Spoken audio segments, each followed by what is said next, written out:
This is a story of money and power. A film about the American dream and three men who made it come true. Andrew Carnegie, John D. Rockefeller, and J. Pierpont Morgan. They and others like them took a young nation of farmers and artisans and produced an industrial complex unsurpassed on the face of the earth. What were they like, these men whose lives would have such a profound effect on their fellow man? I came to America from Scotland at 12 years of age. I started to work in a Pittsburgh cotton mill for $1.20 a week.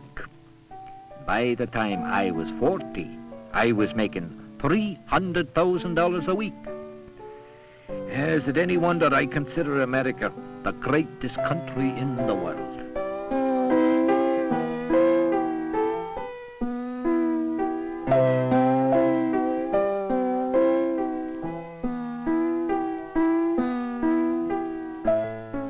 They said I never smiled. Not true. Every time I bought another oil refinery or made another $1 million, I smiled. So actually, I smiled quite a lot.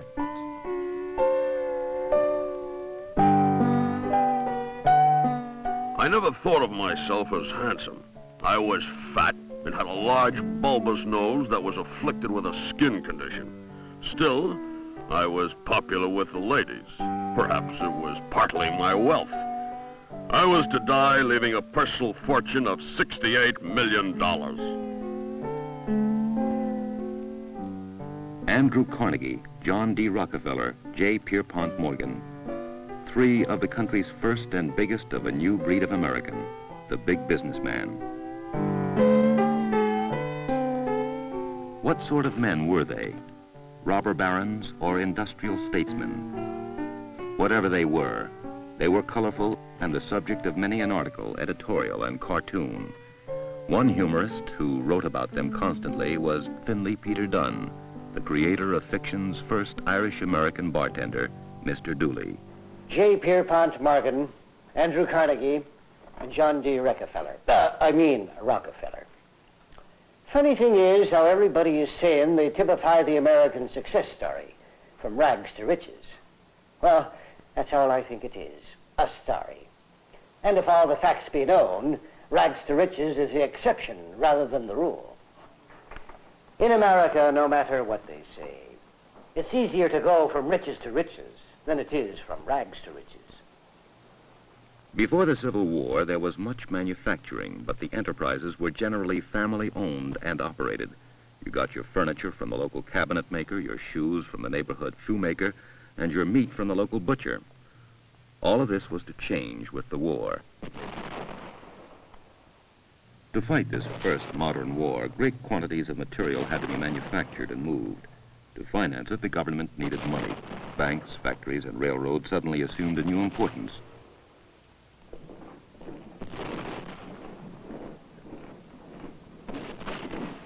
As in all wars, there were those who died and those who made fortunes. Among the latter was young Morgan. He purchased hundreds of cases of carbines declared defective by the government at $3.50 apiece, and then sold them directly to General Fremont for $22. Not a bad profit. And anyway, they weren't that defective. All they did was blow off the thumb of the soldier firing them, and that only occasionally.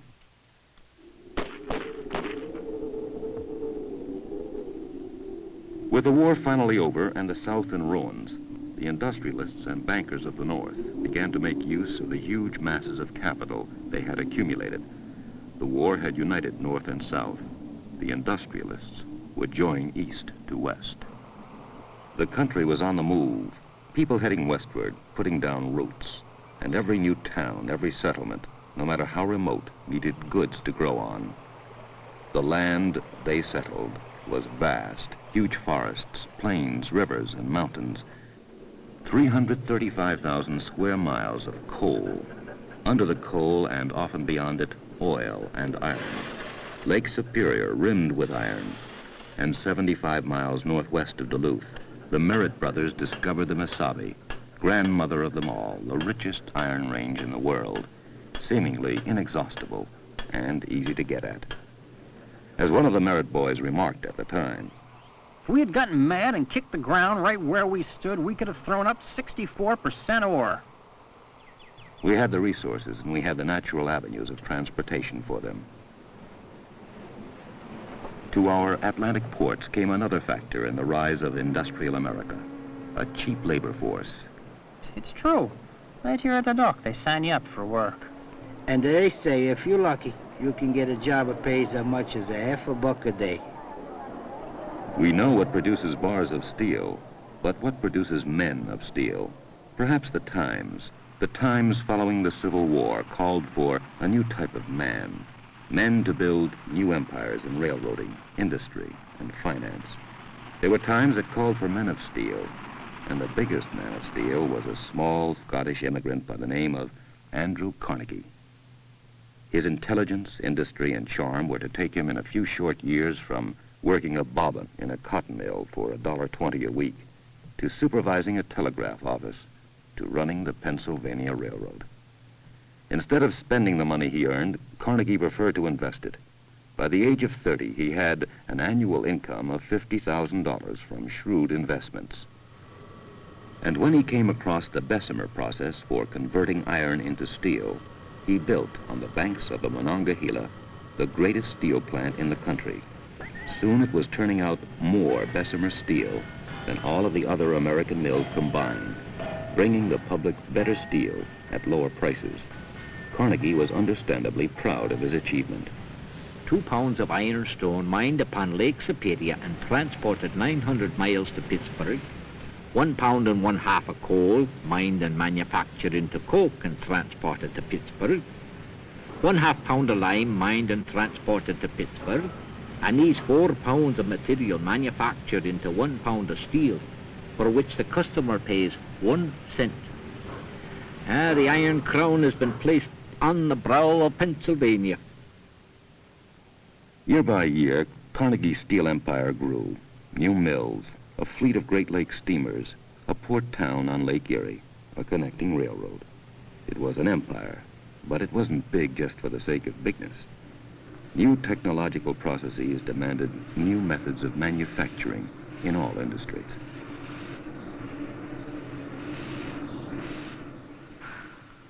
In 1889, Carnegie wrote a book called The Gospel of Wealth, in which he said that the life of a rich man should fall into 2 periods. The first, acquiring wealth. The second, distributing it for the general welfare. There is no doubt that Carnegie lived up to the first part of his plan, acquiring wealth. His personal income reached $15 million a year. But when it came to sharing his wealth with his workers, well, for working 12 hours a day, 7 days a week, in an inferno of heat and noise, Carnegie's workers averaged less than $460 a year in wages. And when they attempted to better their lot by unionizing and going on strike, Carnegie refused to bargain, preferring instead to replace them with those more understanding and hungry. Rich men are trustees of their wealth and should administer it for the good of the public.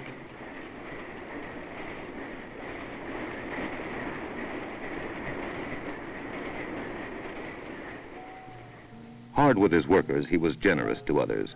For music lovers, he built Carnegie Hall in New York. For scientific research, Carnegie Institute of Technology in Pittsburgh. For those interested in stopping war, he founded the Carnegie Endowment for International Peace. Best known of all his philanthropies, however, were the over 2,800 free libraries he built throughout the country, built and equipped on condition that the local authorities provided the site and maintenance. Has Andrew Carnegie given you a library yet? He will. You'll not escape him. Before he dies, he hopes to crowd a library on every man, woman, and child in the country. He's given them to cities, villages, towns, whistling stations. They're tearing down gas houses and poorhouses to put up libraries. In another year, every house in Pittsburgh that's not a blast furnace will be a library. In some places, all the buildings is libraries. If you write him for an autograph, he sends you a library. But no beggar is ever turned away empty-handed from the door. A panhandler knocks and asks for a glass of milk and a roll. "No, sir," says Andrew Carnegie. "I'll not pauperize this unworthy man. Nothing is worse than for a beggar man to be made a pauper of. Yet let it not be said of me that I give nothing to the poor. Saunders, give the man a library." Andrew Carnegie, in owning the iron ore deposits, the steel manufacturing plants, and his own railroad line, created a forerunner of the first steel trust. It was practical, for it eliminated wasteful competition and duplication. The average citizen benefited because he was able to acquire iron and steel products for truly reasonable prices. In the rise of big business, the trust was to play a vital and constructive role. Of course, not all the trusts benefited the public. Take the Ice Trust, for example. What's going on? The price of ice is more than doubled. That always goes up in the summertime, lady. But I can't afford to pay the increase. So what do you want from me? I don't set the prices. But all the food in the icebox, the milk. Hey, look, lady, I only deliver the stuff. Thousands living in the slums had to do without ice. As a result, food rotted, milk soured, and many people, particularly children, became ill. Then, in the winter, the Coal Trust raised the price of coal. Thousands had to do without heat, making influenza and pneumonia commonplace. These poor people filled the charity hospitals, supported by the very same millionaires who had been partly responsible for making them ill in the first place. Trust Mr. Dooley not to let such things go on without some comment. When the average middle-class American sits himself down to breakfast, he eats bacon packed by the Beef Trust, seasons his eggs with salt made by the Michigan Salt Trust, sweetens his coffee with sugar refined by the American Sugar Trust, lights his American Tobacco Company cigar with a Diamond Match Company match, and rides to work on a bicycle built by the Bicycle Trust.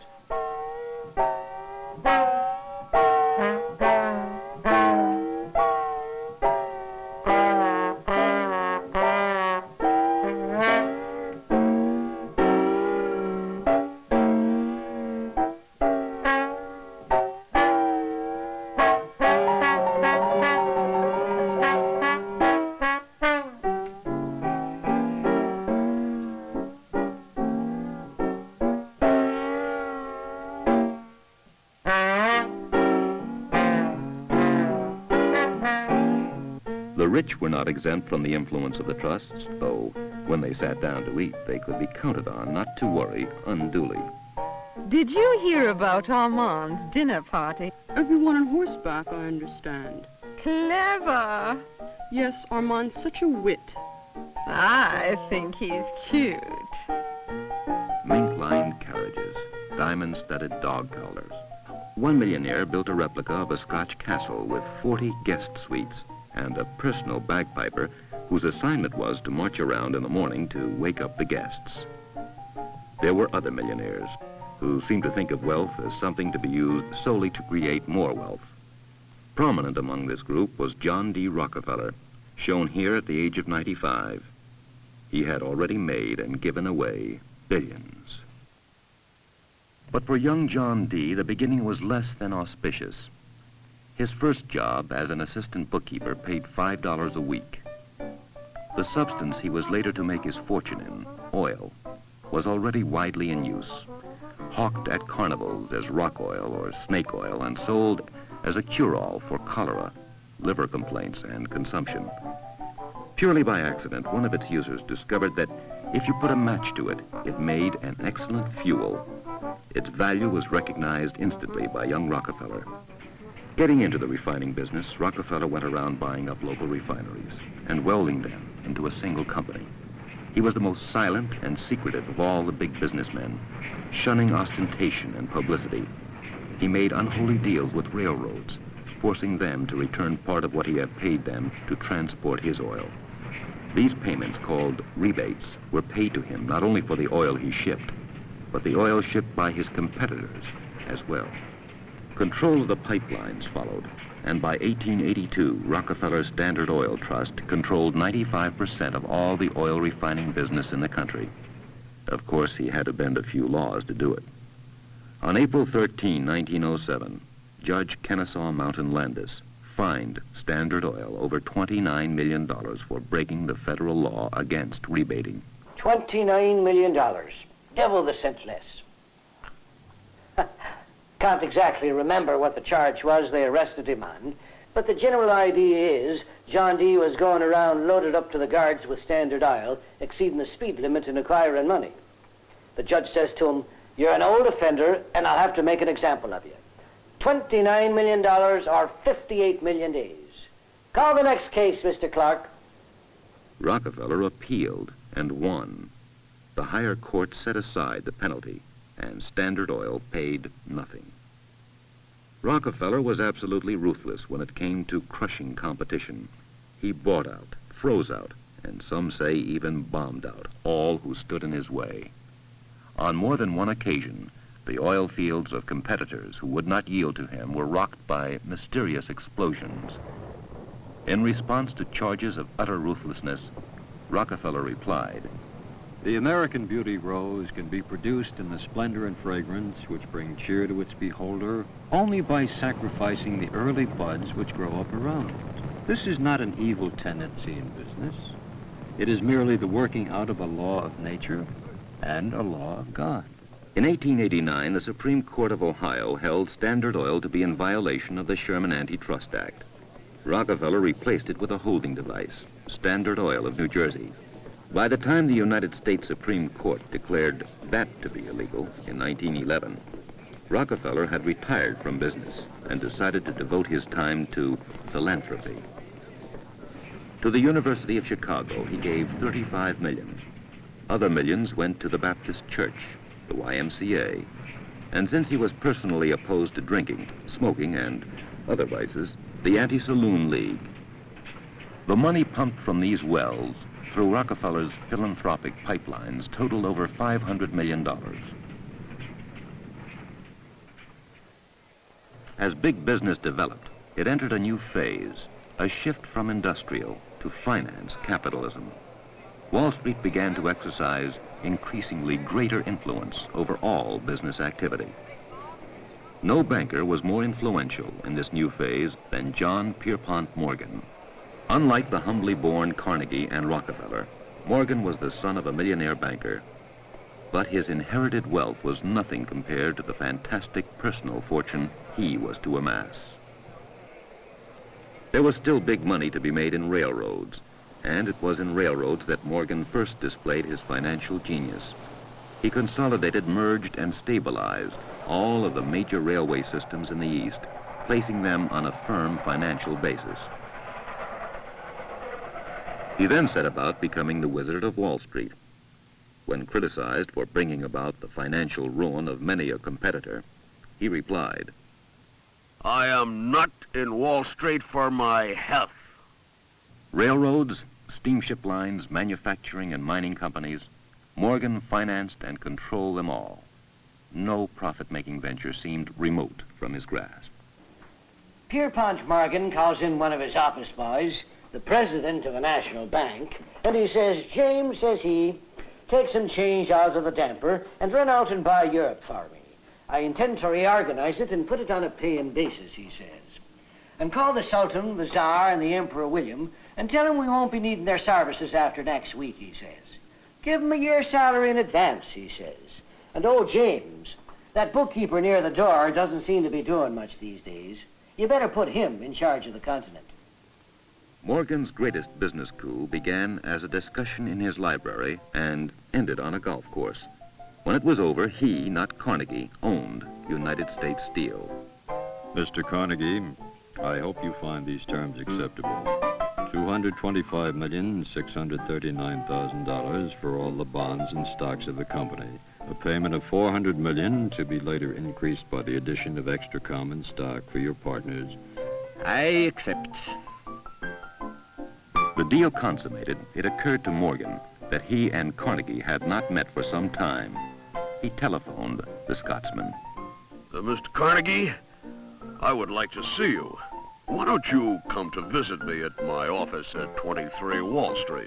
Mr. Morgan, since the distance from Wall Street to 51st Street is no greater than the distance from 51st Street to Wall Street, and since I am your senior, I respectfully suggested you come to see me. Morgan agreed. Mr. Carnegie, I want to congratulate you on being the richest man in the world. I made one mistake, Pierpont, when I sold out to you. I should have asked you for 100 million more. Well, you would have got it if you had. In 1895, the wealth controlled by Morgan was so vast that he was able to lend the United States government $62 million in gold to restore its low reserve to a safe $100 million. At the height of his fortune, the assets controlled by Morgan were in excess of $11 billion. Quite an accomplishment for a man whose two major interests outside of business were collecting art treasures and playing solitaire. When criticized for a lack of concern with the public welfare, he replied, I owe the public nothing. The public disagreed, particularly those workers in the newly formed United States Steel Corporation, who were struggling along on a 12-hour day for less than $1,000 a year. In 1901, they went on strike. We are unalterably opposed to any extension of union labor and advise subsidiary companies to take a firm position where these questions are concerned. The strikers claim they be disappointed in Pierpont Morgan not recognizing their rights. Well, my advice to them is, boys, never ask for your rights, take them. And don't let anyone ever give them to you. A right that's handed to you for nothing has something the matter with it.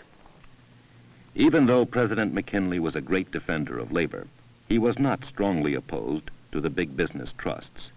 But upon his assassination, a man who was to make a name for himself as a trust buster took over the White House. Morgan was far from pleased. One of the first things the president aimed his sights at was a new Morgan Railroad Trust, the Northern Securities Company. Morgan offered a simple solution to President Roosevelt.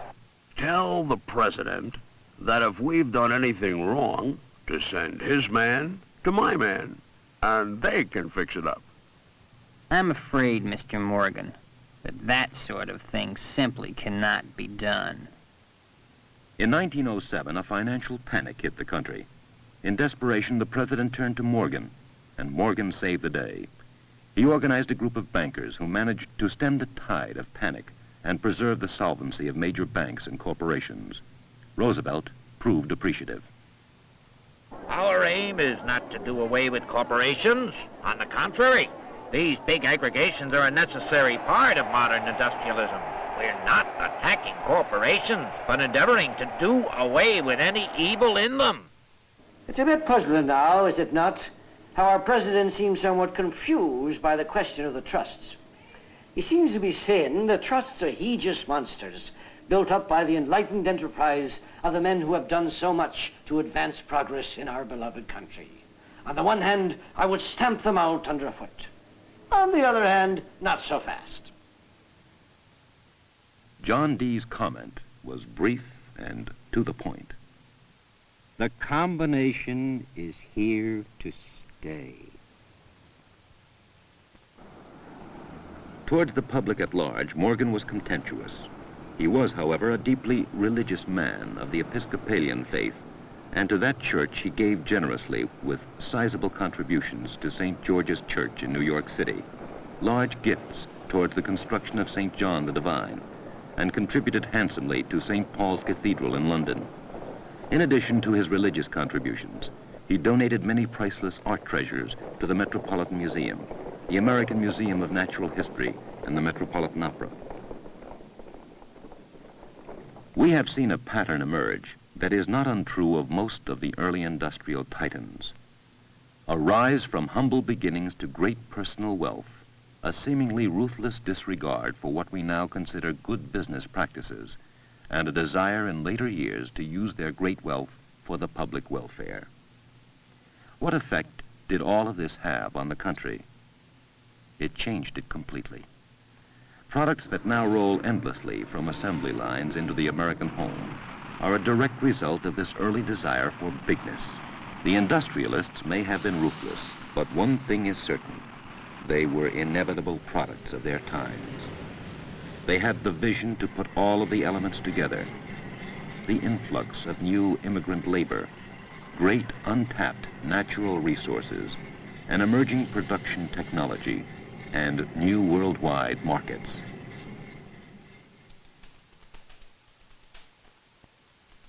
What were they then, these men whose actions seemed so paradoxical? Reckless adventurers, or men of daring and imagination who made the American dream come true? Robber barons, or industrial statesmen? You decide.